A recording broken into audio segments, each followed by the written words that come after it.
Ladies and gentlemen, we have a special guest in the building. The director, the writer of Berlin 46, man. My dog, man. I always love chopping up with this dude. Round of applause. Ace Henrovee. Ace, what's up, man? What's up, brother? What's going on? Man, what's up, man? Bright and early like the orange juice, my brother. I thank you so much for joining us. Hey, Yes, anytime, sir. anytime. So let's go ahead and get into it. Tell the audience where you're from, and then we'll go ahead and get to other questions. I was born in Nigeria, west of Africa, and at the early age between 8, 8 to 12, I had moved to New Zealand. I had no idea where I was going to, because I was too young. I was a real bad boy back at home. I was giving my parents that time, so they said you got to go. They said you got to go. I had 5 sisters and one brother, so my brother was in Germany, so I didn't really grew up with my brother. I was put in the boarding house, and my sister was in New Zealand with her husband. So they said you got to go. So they kicked me out of the country. Mhm. Wow. Onto this, Just like that. it's like that. You got to go. You got to go. My dad was in the military. Mhm.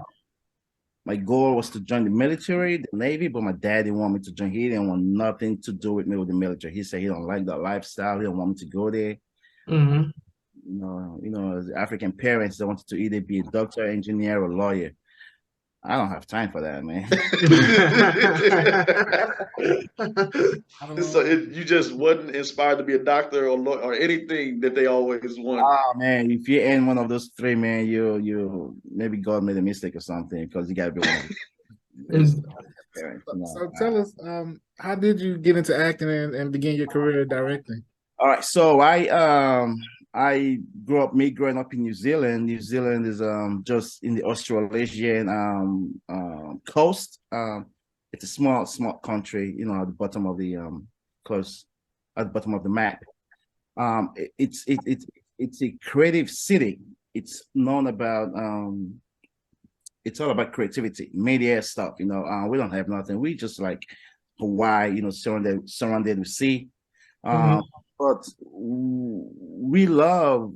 It's a city where everybody knows everyone. Or actually, yeah, it's a city where everybody knows everyone. So I'm from the north side of New Zealand, and Right. that's Wellington. I grew up in Wellington. There we have filmmakers. Man, we have my mentor, Peter Jackson. I don't know if you've seen Lord of the Rings. Yeah. Yeah. Lord of the Rings. Yeah. Man, I work so close to that man. Like, man, I'm like this. So Peter Jackson is from New Zealand. He's the only far from me. Really? Yeah, you gotta just climb up the mountain a little bit, man. He's right there. You know, Wow. and in New Zealand, there's two things. You can either play rugby, be a filmmaker, or be in a Mhm. game. Mm, It's no, this is just general stuff. right. Right. Houston, we want to own clubs and own our own different stuff, but there you don't have much opportunity. And you Right. have you as a black person. I was like, imagine the whole of Southwest Houston. I try imagining the whole of some part of Wallace, the only dark skinned person. I'm the only black, Yeah. Mm, uh, Mhm. and I have to try to redeem myself for right. one thing. It's tough growing up. It's you get denied a lot of stuff. You get denied, Mhm. so many stuff. That you feel that you're entitled to. So I say I'm hanging out with some boys, with some people I shouldn't have been hanging out with. Right. Uh, but it's every day something's going on with this person or that person or this person. I'm like, I said, I can't. I don't want to be this. I don't want to be. I don't want to be in this situation. So I said, I'm gonna take myself to school. I took myself to school, and I was doing IT. I was doing IT. I was doing the night classes. During the day, I was working, and that night I'm gonna go to school just to try to do myself something. And I'm like, this is not for me, man. IT, nah. So I dropped out. So Yeah. I tried playing rugby. I'm too skinny for rugby because you have the summer ones. I don't know if you know the summer ones, the big. Yeah. Yeah. Uh, I would try playing someone. I mean, I was getting my head knocked out every time. I said I can't do this, man. Ooh. So what I did was I went into back in Nigeria before I left at the early age. I did taekwondo, so I said I'm gonna continue my taekwondo skills. I went to taekwondo. They said, "Hey, you can fight. Why don't you try MMA?" So I did MMA. I did some competitions. I was good at it. I was like, okay, that's fine. But I didn't have the hat. I didn't have the spirit to be in ring with someone else because I'm like, and you have this. Why you have these people kicking my head, but I can't because I have empathy for them. I'm gonna do this for fun and stuff like that till I have my daughter. But I went to school. After doing that, I was like, okay, cool. So I started seeing people every time I go for a walk or go for a run. I see people with cameras and all this stuff and all these people. I'm like, well, what's going on here? So I'll just check my head and see what's going on and watch the news. Oh, they're making a movie, they're making this, they're making this. I'm like, oh, wow, okay, that's cool. So I said, let me take myself. So I asked one of the dudes, I said, hey, can I join the crew? He's like, yeah. They said, what do you want to be? I said, I don't know. I just want to hold the camera. They said, oh, do you know anything about the camera? I said, no. This is where you got to go to school. I said, all right, that's fine. So I went to school, did my search online, went to school, but I went to the wrong school. I was supposed to go to a film school, so I went to creative school. I went to a technology school where I went to creative technology school. I spent 4 years and get to my bachelor's. And while I was doing my bachelor's, from my certificate, 2 years, to my diploma, to my bachelor, I was the only one moving up. All my colleagues are dropping out. Yeah. So I say, hey man, we like your work, we like everything. Do you want to teach in a high school? So I said, yeah, I'm gonna go teach in a high school. So I started teaching media, I was teaching them stuff. And from there, I got on the newspaper. I said, hey, the new school has a new teacher. So I was in the newspaper. Before I knew it, I was in the billboard in the whole city. So people knew my back. Just so, Right. They say, one time I got a phone call. Hey, they're doing they're shooting the second part of Lord of the Rings. Do you want to be there? I'm like, yeah, I can be there. That's fine. And I say, hey, can I make a proposal to take my student with me so they can in first place? Yeah. And they say, well, we don't have to talk to the directors. Most of the producers are from America. They don't like stuff like that. Right. I spoke with okay, so this time I have I'm married to my ex. She's a Samoan, and her boss knows the prime minister. So to actually talk to your boss, to talk to the prime minister, to let them know that they need to allow me to bring my kids to set. Yeah. The prime minister did. Helen Clark, she did. She called the producers up. She said, hey, we have these students that want to come on set and learn as part of their educational improvement. And they said, okay, well, that's fine. So I was the first person in the whole country that started taking kids to set, take them away from the classroom, put them on set so that they can learn and see how it's done rather than just sit back and watch computer and read books. So I don't like book anyway. I hate reading books. Nice. I love Lords of the Rings. That's my everything about Peter Jackson, Lords of the Rings. That's I like that whole franchise. How long he was on set? Because I like Twin Towers, the two towers. I like that's the best one out of all of them. Me personally. Oh yeah. Yeah. So it's crazy you was on set. So how long were you there for? How many months? Yeah. Oh, it was months. Go to the South Island. See, one of the reasons why New Zealand, we shot all the exterior scenes, all the outside scenes were actually real scenes. We have this beautiful landscape. Right. We had to shoot everything. But whenever we have to go to the South Island, I wasn't able to go with them because now I have the students with me. Right. So I couldn't do that. But every time we film in the studio, I'm able to, go there. And to be honest, I haven't even seen the whole lot. I haven't seen the whole movie yet. I haven't seen it. It's too long, like 2 hours something. I couldn't understand why is it 2 hours over 2 hours, The movie is long. All of them. All of them is long. All of them. Yeah, it's like that. He's like that. It's long, But come to tell you, let me tell you something. I skipped on part. The person that told me to go to school Mm-hmm. was on set was Waititi. Hmm. You know, Wait, the director of Thor, Taika Waititi? yeah, Hmm. Wow. he was not spoke to. What? His brother was the assistant DP for one of the Lord of the Rings. No, I don't think they were shooting Lord of the Rings. I don't know, but I know I saw them on set, and I walked up to him because he was, who was this person dressed in no shoes or see? I'm like, I can approach him because he's a Maori, he's brown skin. So I'm like, let me approach this brother close to me right here, and he told me everything. So I'm like, oh wow, yeah. Nice. So That must have blew your mind now knowing where he's at now. And to if get I know that, I would have kept in touch with him, man. right, man. But I still keep in touch with his younger brother though. We're still friends, because they're still the infant from where I grew up anyway. So I still keep in touch. And their uncle was my professor at the college, Terry Lemon. He's my mentor. So when I finished my bachelor, he was one that represented me on stage. So he played my dad, So yeah, so I still keep in touch with him. Cool. Yeah. What would you say is the most difficult thing to do while making a film?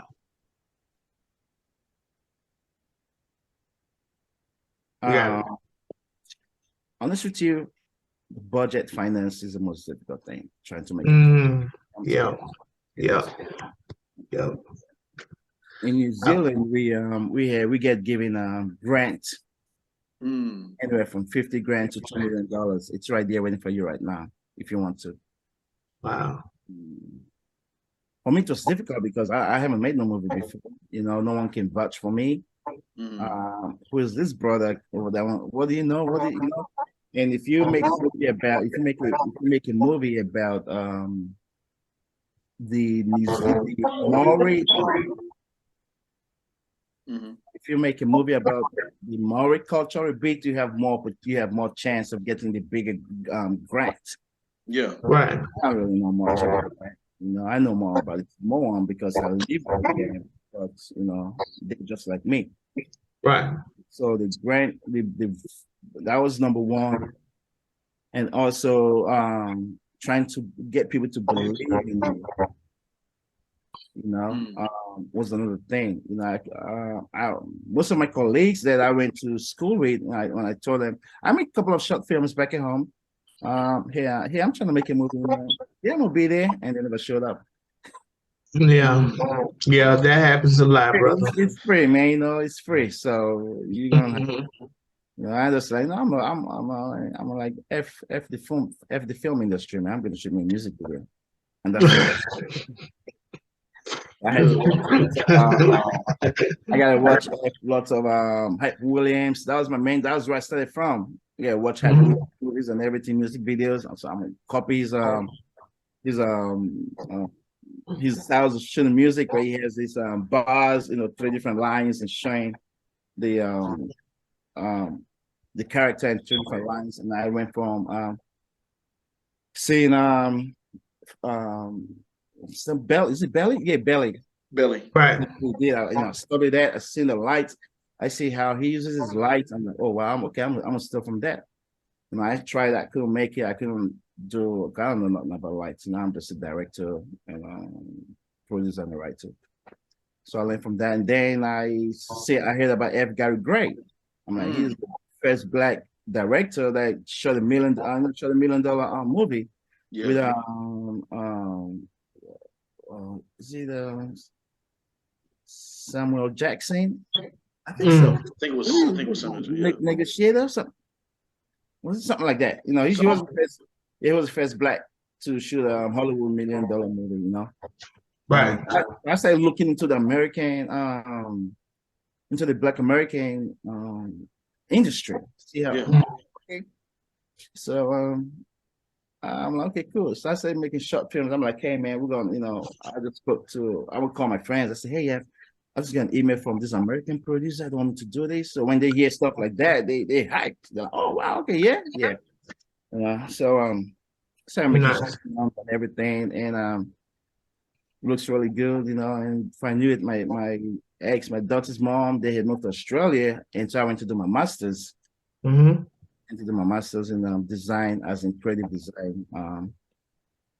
So after that, I was like, you know, I miss my daughter. I'm just leave everything I've done back at home. I'm gonna move to Australia.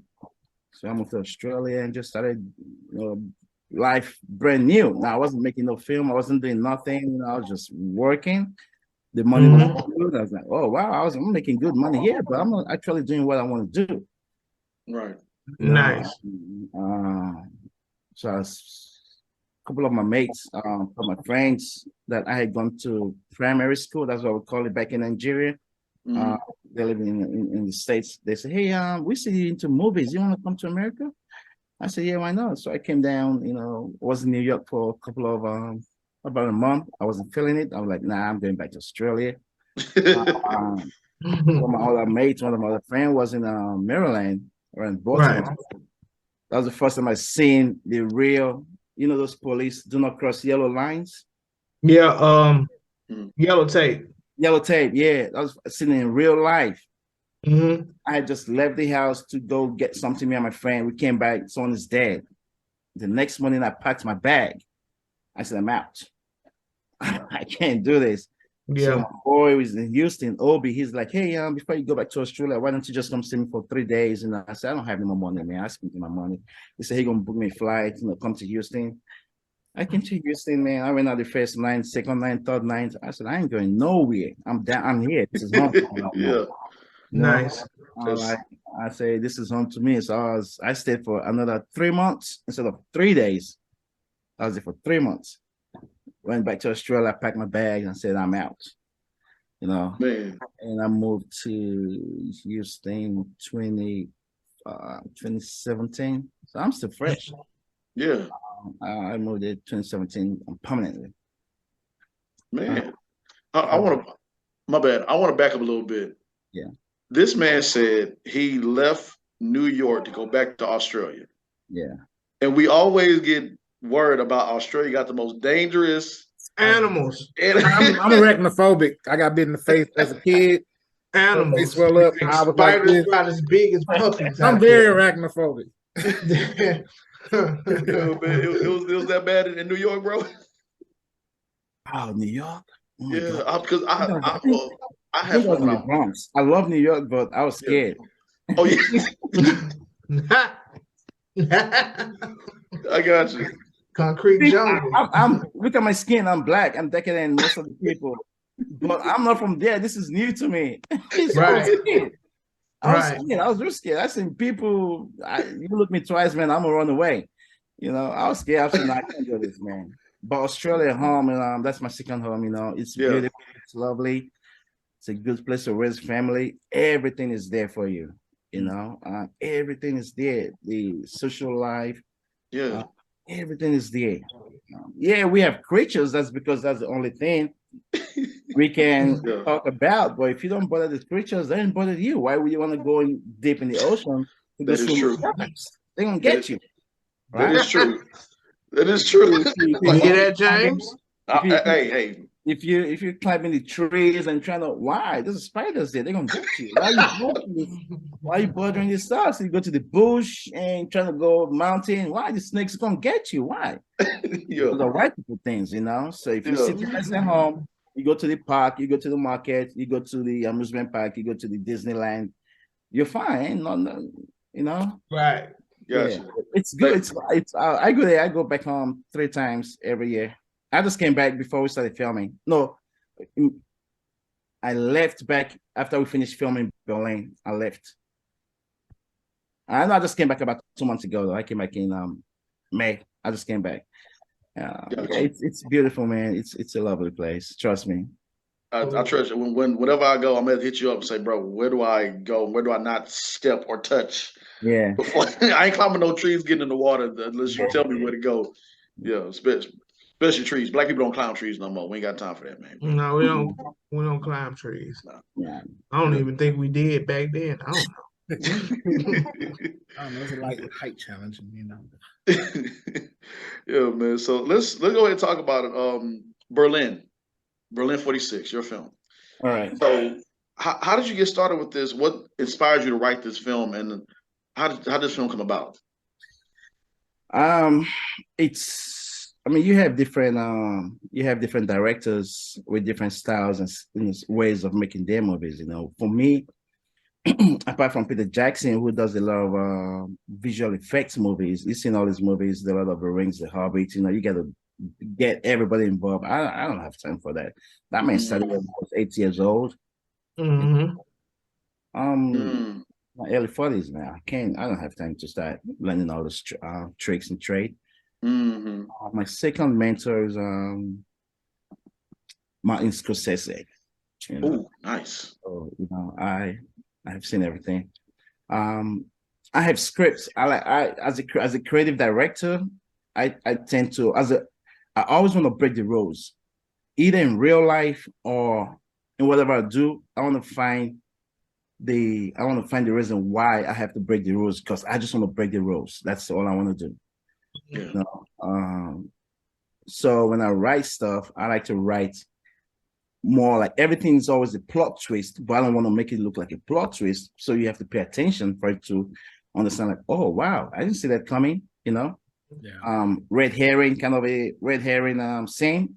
I love Yeah. stuff like that, you know. So that's what all my scripts are about. Um, so I was with Push 24. I had a movie called I have a script called Numbers Online. You know, it's like the most plotted twist movie I've ever written. But then my executive producer was to, you know, give me the funding to go make this movie. But every time I don't help I have helped most of my colleagues make their movie. I don't helped with Marie. We did Secret Obsession. Yeah. That's not my movie. That's Jonah. I just directed it for him. I have helped with a lot of Shannon's movie, but I don't have movie of my own. So I say, you know what? My gift will be something. I really want to make sure I do my own movie since I don't worked on everyone's movie. Let me do something for myself. Right. Right. When my movie started, the dates started pushing down and pushing down. Like, shit, I might end up not making my movie this year, but I want to do something for myself this year. So when we were filming Moray in Galveston, I seen Kenny and D. I seen the chemistry. I just watched the way, like I'm like, oh wow. I skip watching both of them. I said, okay, I can get these two folks to, you know, change everything on my Berlin. Berlin was called the Black Heist movie. It wasn't Berlin before, you know. Mm-hmm. So on the last day or 2 days before we wrapped up, I called both of them. I said, "Hey, I'm gonna give you guys put in my new movie I want to do." And you know, Kenny, she doesn't believe anything I say anyway because I talk a lot. I wrote the script, sent it to my boy Anthony, white boy in LA. I said, "Hey, can you polish this up for me real quick?" You know, he for me, sent it back. You know, he sent back some stuff. I went back, cleaned it again, and said because he wrote based on see if I was filming in LA. When I got it back, I had to clean it up as based as I was filming in Houston. So we changed everything. I looked at my budget. So this time I'm paying off my own pocket. You know, I'm paying every little savings, every little cash I have. I'm paying for it. So I cleaned it up and I said, okay, let's start filming. But then I became scared of filming because this is going to be my first feature film. I've never done this before. I've been on set where they have the script supervisor, first AD, first AC, grip boy, gaffer, production manager. They have everything. They have PAs. I don't have nothing. Yeah. Right. Budget. Right. One good thing is I know every trade. I know every department of the filmmaking. Mm. So I'm gonna try myself, and you know, I'm not paying myself. You know, I'm a professor at the college. I teach film, so I can do it. I kind of underestimated the work trying to do everything yourself. So as you can tell, James, we filmed without a script supervisor, which is one of the most important person to have or crew to have on set. Yeah. And so that you gotta make sure that you have other lines and everything. And it was real tough. So we started filming, and day one was just headache, man. I'm like, Yeah. oh, I gotta set the camera, I gotta just set the light, I gotta come back, I gotta go through the script with these people. I don't like wasting time on set. I want to spend 8 hours on set and go home. Right. But I was spending I spent like 10 hours. I thought, oh wow, I don't like this. I said I'm gonna shoot more days and less hours. But I kept running into issues because I was spending more time on set trying to get my composition, trying to do this, and then I forgot about the script. And I just say, hey guys, you guys just have to, you're gonna have to learn the script yourself. I'm too busy. Right. But I was focusing more on the more important side of the movie, which is the story. Right. And I was focusing more on the looks of it. And I didn't realize this until I had gone back. After I finished filming, I'm editing now. I'm like, oh wow. I didn't film this part. I didn't film this. I didn't get this. I didn't do this. I didn't do this. I'm like, this doesn't make no sense.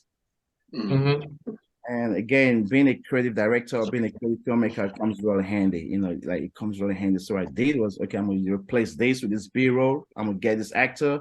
I'm gonna get you to do this. I think James wasn't the only one. Like, I didn't call you back, James, right after filming, but I called every other person. Yeah, I called some people back. Like, hey, can I get to just film this? Just get me this scene. I called Gabriel. I called Deke. I called Kenny. The scene, the last day they called, the last day of the last day of your scene. Remember we filmed outside. They called in the cold. Yeah. Yeah, I called you back. Yeah, I called you. Yeah, you come back. Yeah, you come back. Yeah. I called him back. So I had to like, okay, cool. I gotta fill this space up. Yeah. It was difficult, but it came through. And then again, I had seen James Cameron cut the first Avatar in the studio. I was right there. I was going there, bringing coffee and, oh wow. Yeah. Because he did a cut. He cut that in Wellington. The name of the studio, but I was there. Once in a while, I would go there and see what's going on with the boys. So I've seen him. I've seen him. I actually been on set when they were doing the Avatar because some of my friends were part of the actors as well. Yeah, I'll just stay, watch them do everything. They're shooting 3Ds. Things weren't going the way as it was supposed to go. Yeah. You watch Avatar, you think that's not the script. James Cameron actually told the story while he was cutting the movie himself. Wow. So I took that experience, I took the lesson, I brought it to myself. I said, I'm gonna tell this story based on how I want it to be. And that's what I did. We didn't have no audio on stage. We had scratch audio, and I wanted to do ADR for the movie. Yeah. I believe movie is 70% audio. That's just my belief. I'm sorry. Right. If your audio is crap or bad, I can't watch it, man. Hard to watch. Hard to watch. What do you think, since we're going into the in-depth of movies, and of course, just like audio, writing is very important as well too. What's your thoughts about this writer strike? You see, the filmmaking, man, filmmaking, it takes a village. It takes a village to raise someone. Yes. Right? It takes a village to. It takes this department to make Hollywood. Yeah. You have some bunch of executive producers. I mean, I have one I had to deal with. And this is just in Houston alone. Now, can you imagine the headache these folks are dealing with on a higher scale, on a higher level? Yeah. You making billions of dollars. Just pay these folks. Yeah. Yeah. But you don't have no script. You don't have no film. You don't have no actors. You don't have no film. You don't have no directors. You want to come to the studio? Yeah. So as I say, it takes every department is important to the movie industry. Yeah. You have human beings, you have great people that just, all they say is numbers. And I haven't met any script writer that, oh man, I just want to be millionaires. Most of these folks do it for the passion tell That's stories. right. It's about stories. Life is all about stories, you know. Yeah. So they do it for the passion, but at least give them decent pay, you know. I agree. Do you feel that with the strike, what does that mean for just independent filmmakers? I think I don't really know about this SAG and stuff. Again, you gotta remember I'm not from here, so I don't know all those. I don't know those people. I try to reach out to a couple of actors in Atlanta, and they're like, "Oh yeah, I'm a part of SAG and this and that." I'm saying, "Okay, so you're gonna be in it or not?" You know, it's the unions give me time to understand this union whole thing. I just couldn't understand why. I understand that. I mean, I think they should abolish the whole thing and just use lawyers instead. You know, Hey. because now these guys on strikes, it's also going to affect. It's not just affecting them; it's going to affect families as well. I'm a family person. I'm a people's person in the first place. sir. I put people first before me. You know, Right. I was trying to tell you guys. I put this red carpet event for the folks, not for me. Right. Right. So we just bunch of greedy people doing what they do best, and that's why we have the strike going on. Yeah. It is they put profit in front of the actual art. As I said, it's numbers. It's numbers. Yes, sir. Numbers. And that's why we don't have Push 24 again. And I hope they've seen it. I hope this podcast go out so whoever's watching it can watch it. It's numbers. Numbers gonna break friends down. Numbers gonna break trust. There's nothing wrong with looking numbers, but at least don't look at it like that. You know? Yes. Yeah. I know I might take a loss. I mean, even trying to put this event together, and I'm taking loss. I'm taking a loss for it. But that's fine. I enjoy. I want the excitement. I want to see the joy in the face of the people that are going to come in and watch it. Mm-hmm. I'm gonna make my money back on Tubi. That's why I'm trying to reach out to other platforms like For Us by Us and Urban Flakes and other stuff first before Tubi. Tubi's always going to be there for me. You know? Filmmakers, we love to make films, and then we want to, if we can, then let's make a living out of it. Right, man. I appreciate that. Greatly appreciate you. And man, thank you so much again.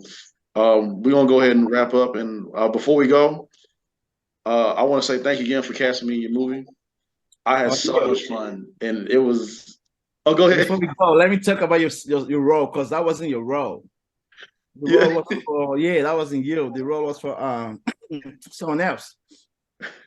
And probably, I mean, because like I said, I'm a people's person first, you know. Yeah. So the girls helped me. I didn't want to make the movies. The girls, that's why the producers, Kenny and Kiera, they're my producers because they pushed me. They say, hey, I can get. I think Kiera got you, right? Who got you, Kiera? Chaotic. Kiera got you. You know, so we had someone else. But he kept giving excuse like, oh, my car broke down. I don't have this. And Keda was like, he got to go. I'm like, I just understand, you know, he don't have no car. Maybe we can give him some break time, you know, I can sell him some money to, you know. She's like, no, she was so hard. And I needed a team around me like that. Otherwise, you know, I'll be useless, you know. So, and I think they sent me your picture first. I went to your Instagram. And I looked at it. I said, "Oh, I see my Frank. This is definitely Frank. This is Frank movie for me." And you know, we just briefly. I don't know if I went with the script with you because I know I was busy. I just said, "Hey, this is what you want to do." Yeah, I can't really remember. You know.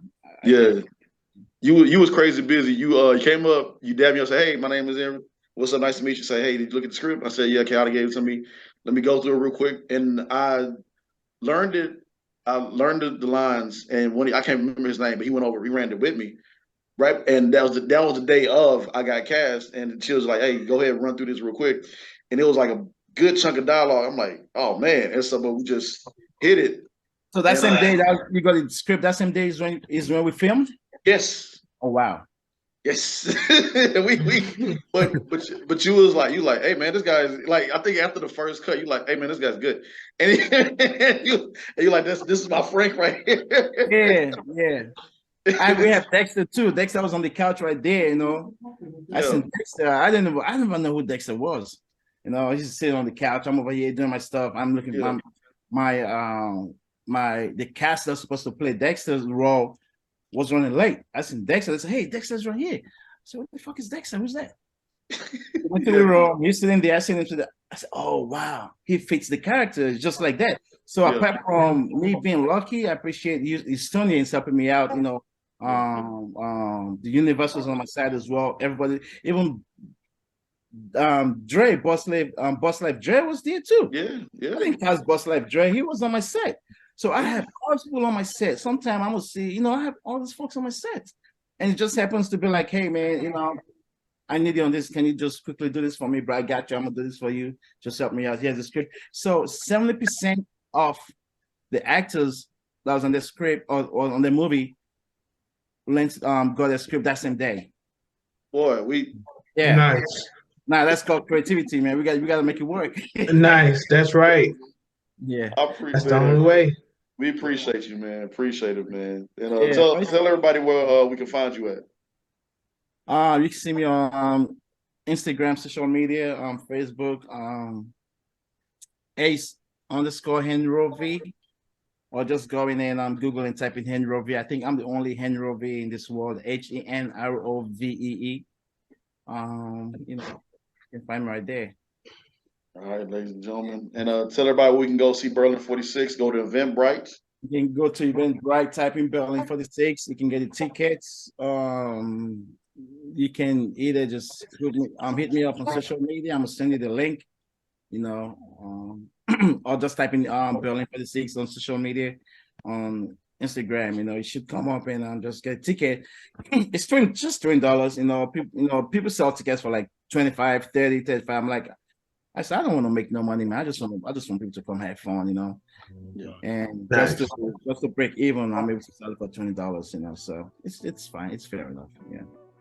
There you have it, ladies and gentlemen. Ace Henrovee, it was an honor having you on the show, man. And even much of an honor being a part of your script, man. Let's do it again, bro. Do it again, man. I appreciate it. See you Wednesday. Yes, sir.